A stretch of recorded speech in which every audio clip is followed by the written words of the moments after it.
반도체주를 안 가지고 있다. 이 사람들의 입장에서 지금 시장에 투자 전략을 세워주신다면 어떻게 하는 게 좋습니까? 듣다 보면 알걸요, 하다 보면 늘걸요. 재테크 비법을 매일 오전 11시 편하고 친근한 경제 파트너 박연미의 목돈 연구소.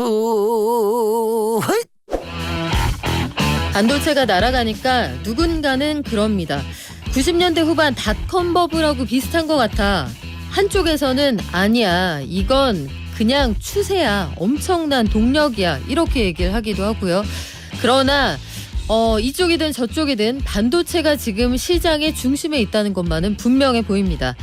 AI 버블일까요? 아니면 기세 등등한 반도체의 동력일까요? 요거 어떻게 봐야 되는지 증시연구소 와이즈만 경제연구소에서 차영주 소장과 함께 전망해 보겠습니다. 안녕하세요. 예, 안녕하세요. 차영주입니다. 제가 오늘 와이즈만 경제연구소하고 증시연구소를 앞뒤를 헷갈려서 말씀을 드렸네요.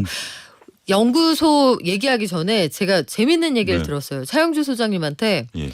아니, 미국에서 그 팁 줄 때 예. 최근에 기계로 오더를 해도 팁을 줘야 된다고요? 예, 뭐 그런 기사가 떴더라고요. 어느 분이 사진을 찍어가지고 네. 그렇게 했다라는 거니까 그게 이제 우리가 관행적으로 주던 것을 계속 줘야 되느냐, 어떤 그런 미국의 문화겠죠. 네. 근데 팁이라는 것이 그렇잖아요. 내가 이제 어떤 서비스를 받고 거기에 대한 이제 감사의 이제 표시를 주는 건데, 뭐 보기에 따라서는 그 기계로 주문을 해도 그 안에서 일하시는 분들이 있으니까. 아니, 내가 갖다 먹는데 팁을 기계한테 주는 거예요? 뭐 그 생각의 차이겠죠. 뭐 안에서 그래도 누군가 요리를 해야 되니까. 네. 보통 팁을 뭐 모르겠습니다만 뭐 그 서빙하시는 분이 혼자 갖는 건지 아니면 야. 주방에 계신 분과 쉐어하는 건지 모르겠습니다만 어쨌든 그들의 문화이기 때문에 저희로서는 선뜻 이해가 안 가죠. 그냥 음식값을 간접적으로 올렸다 이렇게 봐야 될 것 같기도 한데 네. 여하간 미국의 고용시장 인플레이션의 현황이 그렇습니다. 그리고 증시에서는 반도체가 뜨겁게 올라가고 있는 상황인데 엔비디아 빼놓고 얘기를 할 수가 없겠죠. 반도체 업황이 불황이다, 뭐 이런저런 얘기 올해 1분기에 참 많았습니다만 그런 얘기는 쏙 들어갔고요. 엔비디아 얘기 요거 안 할 수가 없겠네요. 그렇습니다. 이제 반도체를 우리가 이제 저도 문과생이기 때문에 반도체를 이렇게 잘 아는 건 아니거든요. 그런데 아무래도 시장의 중심에 삼성전자와 SK 하이닉스가 있다 보니 반도체를 모르고서는 투자하기 어렵다라고 봐야 되겠죠. 그런데 이게 이제 많은 분들이 관심을 갖기 시작한 게 동학개미 운동의 2020년부터라고 표현을 들 수가 있겠죠. 물론 그 전부터 삼성전자에 대한 관심이 있었습니다만 반도체에 대한 어떤 디테일한 부분들까지 신경 쓴 것은 그 이후다라고 뭐 애둘러서 말씀드릴 수가 있겠죠. 그런데 이 부분에 대한 어떤 시각이 너무 급변하는 것 같아요. 그러니까 2020년에도 반도체가 좋다라고 하다가 갑자기 불황이라고 그러다가 갑자기 또 재고가 많이 쌓인다고 그러다가 뭐 이제는 반도체가 이제 재고 사이클에 따라서 업황을 턴어라운드 할 거지만 아직은 불황이라 하다가 또 갑자기 이제는 뭐 인공지능과 관련해 가지고 이제 반도체 세상이 됐다, 뭐 이런 식의 또 너무 드라마틱한 변화를 주다 보니까 일반적으로 보기에는 굉장히 혼란스러울 수밖에 없겠죠. 이게 좋냐 나쁘냐라고 접근하기에는 이기보다는 너무 이렇게 드라마틱하게 변하다 보니까 기준점을 명확히 잡아야 되지 않을까 싶습니다. 지금 일단 최근에 삼성전자와 SK하이닉스가 드디어 삼성전자 기준으로 7만 원을 안착을 했고 SK하이닉스는 이제 11만 원대 안착하는 그런 모습을 보였고 지난주부터 급등을 했죠. 삼성전자가 먼저 갭으로 7만 원을 한번 돌파한 이후에 SK하이닉스가 지금 갭으로 3일째 뜨고 있습니다. 갭 상승이라는 것은 매수세가 엄청나게 강하기 때문에 그 보통 우리가 하루 오르고 나면 그날 밤에 이제 생각을 해서 야, 이 정도는 팔아야 되는 거 아니야? 라는 분들이 항상 계시거든요. 근데 그거를 아침에 확 매수세가 더 크게 들어오기 때문에 소위 갭으로 전일 종가보다 더 높은 가격에서 시작을 하는 그런 모습들을 보이게 된다라는 거죠. 왜 그랬냐라고 보면 지금 가장 이제 드라마틱한 게 엔비디아가 미국에서 거의 올해 130% 이상 정도 올랐어요. 우리가 이제 반도체 업황 사이클에 대해서 삼성전자가 6만 원을 넘냐 안 넘냐 했던 때가 엊그제 같은데 그럴 때도 엔비디아는 꾸준히 올랐다라는 거죠. 원래 이제 삼성전자와 SK하이닉스를 바라보시던 분들은 엔비디아는 우리랑 결이 달라. 우리 1등이 삼성전자고 2등이 하이닉스고 저 엔비디아는 3등이지만 저 멀리 있는 3등이야. 신경을 안 썼던 거죠. 그런데 엔비디아가 이렇게 급등했었던 것 원인은 결국 인공지능에 특화된 반도체를 만들었다라는 겁니다. 반도체도 종류가 여러 가지가 있죠. 우리가 이제 삼성전자와 SK하이닉스를 바라볼 때는 메모리 반도체라는 걸 바라보고 있고 TSMC라는 것은 이제 시스템 반도체라는 걸 보고 있는 거죠. 그 전에 우리가 이제 또 그 자동차와 관련해 가지고 차량용 반도체를 또 우리가 또 한동안 또 얘기를 하지 않았습니까? 이렇게 반도체는 저 같은 문과생이 볼 때는 똑같은 칩인데 이 쓰임새가 특화돼 있다라는 거죠. 특히 엔비디아가 하는 GPU라는 반도체 칩은 이게 그 메모리 이제 그 안에서 연산하는 기능이 좋은 거예요.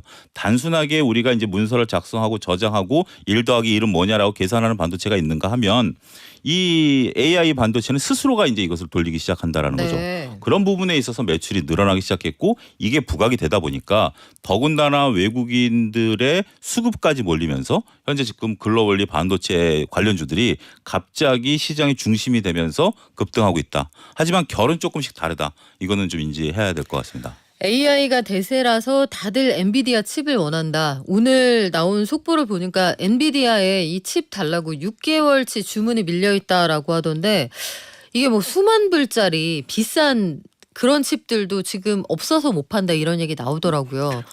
우리가 이제 그 삼성전자 기준으로 보면 네. 우리가 이제 2019년 사이클을 보시는 분들도 있습니다만 우리가 삼성전자 같은 경우 많이 올랐던 이유 중에 하나는 2020년에 우리가 코로나가 터지면서 재택근무를 하지 않았습니까? 그러다 보니까 각 기업들이 서버를 늘린 거죠. 저도 이제 뭐 온라인 강의도 하다 보니까 뭐 다들 PC 한 번씩 PC 한번 다 바꾸셨을 바꿨고 거고. 네. 그다음에 상대방 측에서도 서버를 바꾸면서 이걸 원활하게 하는 게 있었고 그게 이제 메모리 수요를 불러일으켰던 거고 지금은 그거와 결이 다르죠. 지금은 인공지능과 관련된 부분들에 대해서 투자가 늘어나다 보니까 이 칩들이 많이 필요한 거죠. 자, 우리가 단순하게 챗 GPT만 생각하셔서는 이것을 오롯이 이해하기는 어려울 것 같습니다. 저도 몇 가지 웹을 사용하지 않는데 그 웹에서 문자를 최근에 많이 받았어요. 우리가 인공지능과 관련해서 어떤 서비스를 제공한다라는 것들이죠. 그러니까 공개적으로 우리가 챗 GPT처럼 논문을 작성하고 뭐 여러 가지 큰 것들 말고도 소소하게 각 기업들이 인공지능을 이용한 서비스를 많이 제공하고 있거든요. 이런 것들은 단순하게 지금 당장 확 열린 건 아니죠. 과거부터 준비해왔던 것들이 또 시대를 만나면서 거기에 대한 투자가 이루어지고 있는 부분들이기 때문에 그렇기 때문에 엔비디아 칩들에 대한 수요가 많이 늘어나고 있는 거죠. 하지만 이거를 삼성전자와 SK하이닉스로 끌고 오기에는 약간의 연결고리는 엔비디아처럼 강하진 않아요. 그러다 보니까 글로벌리 엔비디아가 올해 한 130% 올랐지만 삼성전자 기준으로 한 30%, SK하이닉스 기준으로 한 40%밖에 못 올랐었던 이유가 바로 거기 있지 않겠는가. 그렇지만 삼성전자보다 SK하이닉스가 좀 더 올랐었던 이유를 보면 SK하이닉스는 그 특정 반도체를 엔비디아로 이제 납품을 하고 엔비디아 그걸 이제 최종 가공해서 하는데 그 비중이 있어요. 삼성전자도 이제 인공지능과 관련된 반도체를 만들어내긴 하지만 그 비중은 삼성전자가 워낙 거대하기 때문에 네. 차지하는 비중이 좀 작죠. 상대적으로 SK하이닉스가 좀 부각이 되면서 주가가 좀 올라간 거고 우리가 그렇잖아요. 뭐 박연미 기자님도 여러 가지 이제 모습들이 있잖아요. 이렇게 여기 방송하는 모습, 네. 친구들하고 노시는 모습. 제가 왜 이 얘기를 드리냐면 결국 기업들도 여러 가지 모습이 있지만 때로는 A 측면에서 보고 때로는 B 측면에서 보는데 불과 얼마 전까지만 하더라도 삼성전자와 SK하이닉스는 메모리 재고만 봤죠. 근데 지금 메모리 재고를 따지는 게 아니라 야 인공지능과 관련해서 매출이 얼마나 늘어나? 조금이라도 있어? 그럼 우리가 밸류를 좀 높이 쳐줄게. 이게 바뀐 거죠. 아직까지 그들에게 인공지능과 관련된 매출의 비중을 따지고 든다? 그러면 야 지금 복잡하게 그거 따질 때 아니야. 지금은 인공지능과 관련해서 매출만 늘어나고 있으면 시장의 관심이 오롯이 그쪽으로 받을 수 있어. 그런 측면으로 이해를 하셔야지 이게 물론 이제 새로운 먹거리인 건 맞아요. 새로운 먹거리인 건 맞지만 당장 오늘부터 인공지능과 관련된 매출이 확 늘어난다 이렇게 보시기에는 조금 거리감이 있다라고 말씀드릴 수 있겠습니다. 그래서 궁금한 게 지금 엔비디아를 중심으로 해서 반도체 쪽의 분위기가 살아나고 있단 네. 말이에요. AI가 일단 이끌고 있는 상황이고 재고가 뭐 언제까지 영원히 쌓일 수만은 없잖아요. 있는 거 가지고 쓰고 뭐 공책 10권 가지고 초등학교 6년 내내 쓸 수는 없는 거니까 이제 한 4학년 되면 공책 떨어질 거 아니에요. 아무리 아껴 써도. 그래서 하반기에 반도체 경기 살아난다는 얘기가 나오고 지금 보니까 공급 대비 초과 수요가 음수로 전환이 되더라고요. 3분기부터는. 그래서 미국 일간에서는 AI 거품을 주장하는 사람들도 있고 아니다. 하반기 되면은 실제로 수요가 늘어난다 이런 주장도 있거든요. 보시기에는 어느 쪽이 더 타당합니까? 이걸 하드웨어와 소프트웨어로 좀 구분할 필요가 있다라고 보여집니다. 그러니까 결국 우리가 인공지능과 관련해서 반도체를 보는 건 하드웨어죠. 인공지능과 관련된 서비스를 하기 위해서는 하드웨어가 필요한 부분들이고 지금 기자님 말씀하신 것처럼 현재 지금은 당장 GPU가 필요하지만 GPU를 구동하기 위한 보조적인 반도체로서 또 메모리 반도체들이 많이 필요하거든요. 최근에 중국이지만 양지 반도체가 메모리 가격을 올렸어요. 네. 지난주에. 그렇기 때문에 삼성전자나 SK하이닉스도 막대한 재고가 현재 있긴 하지만 언젠가 이제 소진될 수가 있긴 하겠죠. 그래서 이 하드웨어 부분에 있어서의 투자는 지속적으로 이루어질 수밖에 없고 그 부분에 대해서는 저는 긍정적이다라고 말씀드릴 수 있겠습니다. 왜냐하면 기업들마다 이걸 하지 않으면 결국 시대를 따라가기 어려운 것이고 이런 것들이 현재 지금 기업들이 직면하고 있는 앞서 이제 우리가 그 고용에 대한 부분들도 얘기하지 않았습니까? 이런 부분들을 또 극복할 수 있는 또 하나의 계기가 되기 때문에 충분히 하드웨어에 대한 투자는 저는 이루어질 수밖에 없다고 봅니다. 문제는 이거를 활용해서 쓰고 있는 소프트웨어 관련된 주식들을 구분할 필요가 있다. 지금 올해 초에 우리 시장에 있어서 가장 강력했던 테마가 인공지능과 관련된 이것을 구현하거나 기술을 갖고 있거나 하는 기업들의 주가였죠. 그렇지만 지금 엔비디아라든지 삼성전자가 주가 퍼포먼스를 보임에도 불구하고 그들은 전혀 움직이지 않고 있거든요. 그렇기 때문에 이거를 구현하는 것에 대한 주식과 그건 조금 거품론이 충분히 있을 수 있겠죠. 그동안 너무 높은 밸류를 땡겨왔기 때문에. 하지만 하드웨어 관련된 부분에 대해서는 이게 지금 실질적으로 눈에 보이고 있는 거기 때문에 조금 구분할 필요가 있지 않을까 싶습니다. 구현한다고 하면 실제로 그 칩을 갖다가 서비스하는 회사들 말씀하시는 거예요? 그렇죠. 뭐 MS 같은 회사들? 그렇죠. 뭐 그런 것들 같은 경우 지금 이제 더군다나 이게 이제 인공지능과 관련된 부분들은 우리가 이제 조금 더 디테일하게 들어가면 챗GPT와 관련해서 우리가 실제로 쓸 수 있는 것은 과거 플랫폼이 시장을 장악한 것처럼 일부 특정 기업들이 장악할 수밖에 없을 거예요. 저 같은 경우도 특정 포털만 쓰지 다른 포털은 거의 안 쓰거든요. 네. 그게 아무리 훌륭하다 하더라도 이게 사람 손이라는 게 이게 쉽지가 않은 거죠. 그리고 손에 익는다는 게 참 무서워요. 그게 굉장히 네. 무서운 거죠. 이게 전환 비용이라는 건데 저같이 나이 든 사람은 그 전환 비용이 굉장히 높거든요. 이게 뭐 어려운 말로 하면 예. 유저 인터페이스라고 하는 UI인데 예. 그냥 인이 백이면은 옮겨가기가 어렵습니다. 어렵죠. 저는 네. 공인인증서 한번 비용을 바꾸려면 하여튼 네. 그런 식인데 그런 거가 이제 그런 건 이제 승자독식 되겠죠. 하지만 조그만 쪽에서도 투자가 많이 일어나는 거가 있거든요. 네.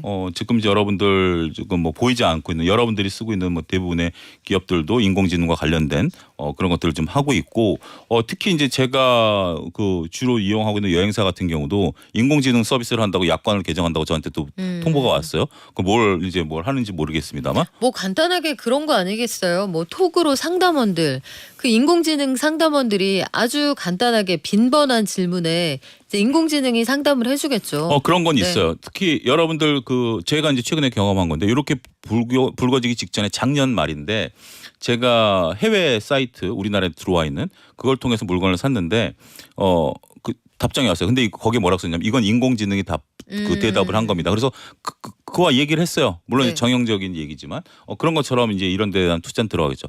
자, 여기서 또 한 가지 우리가 여러분들에게 말씀드리고 싶은 것은 우리가 이제 그러면 1월 달, 2월 달에 인공지능과 관련해서 국내 주식들이 올라간 것들이 다시 한번 곽광을 받지 않겠는가라는 그런 관점이죠. 거기에 조금 뭐 물려 계신 분들이 좀 있으시니까 안타깝게도 지금 그들이 어떠한 퍼포먼스도 보이지 않는다라는 거죠.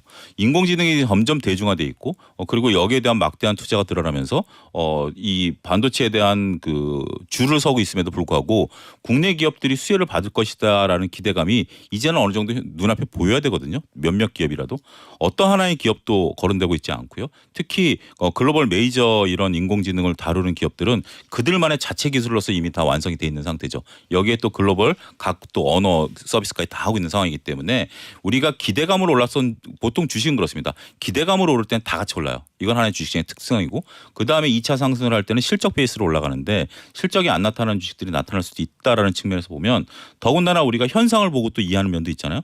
이렇게 지금 인공지능과 관련해서 반도체 주식들이 올라가는데 그들 주식이 안 올라간다라는 것은 시장에서 일정 소외당하고 있다라는 것도 인지하셔야 될 것 같습니다. 자, 그러면 우리가 진짜 궁금한 건 AI의 업황이나 반도체의 업황 그 자체라기보다도 우리는 투자자니까 네. 그리고 투자를 이미 시작했는데 적정한 가격에 못 샀을 가능성이 사실 굉장히 크거든요. 예. 반도체를 보유하고 예. 계신 분들은. 그러면 반도체주를 안 가지고 있다. 이 사람들의 입장에서 지금 시장에 투자 전략을 세워주신다면 어떻게 하는 게 좋습니까? 반도체와 관련해서는 이게 단순하게 접근하기는 좀 어려운 게 있습니다. 이 사이클을 잘 읽어내야 되는 거죠. 만약에 이제 인공지능과 관련해서 지금 기대감을 갖고 있지만 실적에서 2분기, 3분기 때에서 분명히 확인이 들어가야 되는 거거든요. 거기서 이제 실적 베이스가 안 나오면 주가는 조금 다른 퍼포먼스를 보일 가능성도 있어요. 그렇기 때문에 일단 저는 모든 주식을 그렇게 접근하셨으면 좋겠어요. 시장에서 이렇게 저희가 이제 다룰 정도의 관심이 있을 때는 오히려 접근하기 어렵다. 불과 얼마 전까지만 하더라도 2차 전지에 대해서 시장의 관심이 뜨거웠잖아요. 그게 이제 뭐 앞으로 퍼포먼스를 보일 것이다 안 보일 것인가를 떠나서 그땐 주가가 계속 올라가니까 2차전지를 사야 되느냐라는 관점이었죠. 근데 지금 최근에 변동성을 보이다 보니까 2차전지 업황에 대해서는 뭐 저도 긍정적이지만 주가 조정을 받고 있는 거고 다시 이제 또 반도체로 바뀐 거 아니겠습니까? 또 한 달 뒤엔 또 우리가 또 무슨 얘기를 하고 있을지 모르겠지만 그래서 오히려 이렇게 좋은 주식들은 조금 이렇게 시장에 관심이 돼서 뒤늦게 아시게 됐다라면 한테폰 저는 기다리십사라고 말씀드리고 싶어요. 지금 이렇게 다들 관심 있을 때 따라 네. 사는 것은 항상 개인 투자자들이 얘기하는 게 내가 사면 꼭지다라고 얘기하는 게 그럴 가능성이 높거든요. 그래서 이 업황이 진짜로 좋을 거라고 한다라면 그렇게 막 조급한 마음을 가질 필요는 없다라고 봐요. 오히려 여기서 더 올라가는 거 아니에요? 이러다? 그럴 수도 있죠. 네. 근데 모든 건 항상 그래요. 그런데 그러면 또 다른 것도 보시면 돼요. 뭐 반도체만 뭐 모든 건 아니잖아요. 우리가 2차전지 올라갈 때는 세상이 다 2차전지만 될 것 같지만 지금 분명히 변동성을 보이고 또 반도체가 되는 것이기 때문에 그러한 느긋함이 저는 필요하다라고 봐요.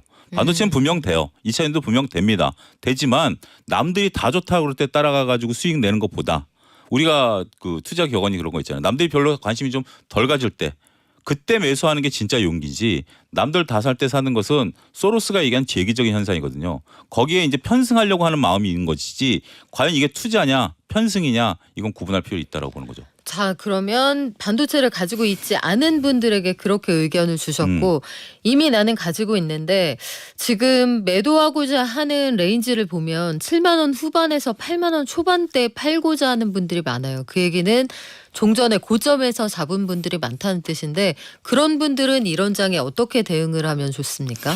매도 가격을 정하시는 것보다는 이런 전략을 좀 드리고 싶어요. 주식 격언에 이익은 스스로 지킨다라는 격언이 있습니다. 뭐냐면 보통 우리가 주식을 사고 빨간불이 나오면 심장이 뛰죠. 저도 마찬가지입니다. 그러면 야, 이 이익이 달아나는 거 아니야? 그리고 이제 빨리 팔고 싶은 마음이 드는 게 마음이죠. 근데 팔고 나면 또 올라가는 거죠. 그래서 저는 이익이 나고 있는 것들을 그 파는 방법에 대한 것들인데 그거를 어느 정도 가격까지만 오면 팔겠다. 나는 뭐 이 정도 수익만 내면 되겠다라는 것도 하나의 방법이고요. 그렇지 않고 난 이익을 끝까지 한번 좀 끌고 가보자라고 한다라면 고점에서 꺾이는 징후가 나올 때 이제 매도를 하는 게 하나의 방법이죠. 근데 이 방법에 이제 조금 아킬레스건은 뭐냐면 예를 들어서 삼성전자가 7만 5천 원 갔다가 7만 4천 원, 3천 원의 이동평균선을 깨고 내려가면 이제 그건 단기 조정으로 들어가는 거거든요. 그럴 때 매도를 막는 게 뭐죠? 7만 5천 원이 내 고점이었는데. 라는 생각이죠. 그 생각은 버리신다라면 7만 5천 원 찍고 7만 3천 원, 7만 4천 원 만약 예를 들어서 되면 거기서 매도하시는 거하고 7만 1천 원, 2천 원이 되면 내가 매도하는 거랑은 벌써 생각 자체가 다르죠. 그러면 이게 8만 원까지 갈 수 있는 거 9만 원까지 갈 수 있는 거 아니겠습니까? 그래서 조금 갖고 계신 것들을 이익을 향유할 때는 고점에서 어느 정도 꺾였다. 그러면 약간의 내가 고점에서는 좀 반납을 한다 하더라도 그런 팁을 갖고 계시면 어떠한 주식이든지 현재 지금 뭐 내가 운이 좋아서 그 주식을 갖고 있든지 아니면 정말 내가 믿음을 가지고 이 주식을 갖고 있었다라고 한다라면 이익을 한번 끝까지 끌고 갈 수 있는 그런 팁이 되지 않을까 싶습니다. 아주 비싸게 산 분들은 어떻게 해요?